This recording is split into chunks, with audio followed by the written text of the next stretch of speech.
My name is James Poukka. I'm a realtor with Realtor Real Estate Services. Each Wednesday at 5 p.m. I post new Fargo Moorhead housing market updates. The numbers I'm sharing come across from the Northstar MLS, filtered specifically for Fargo Moorhead area through the Association of FMR.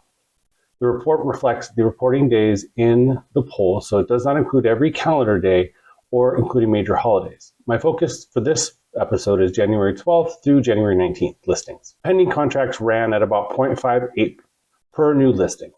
In the prior stretch of reporting days, across those 6 reporting days, we had 96 new listings, 56 pending listings, and 46 closed right before this window. Pending activity was closer to the 0.69 per new listing. That shift is a sign that a new supply came at about the same pace, but buyers did not match with the same level of contracts. For seller behavior, this is where the market rewards sharp spending and strong presentation. When pending volume lags new listings, buyers can take more time comparing their options.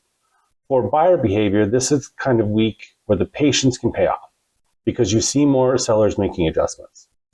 Price changes were active. There were 55 changes in this window, and the daily price change rate stayed elevated on several days. That lines up with sellers responding to what the market is telling them through their showings and the offers. On the pending side, inspection-related status activity was the most consistent feature.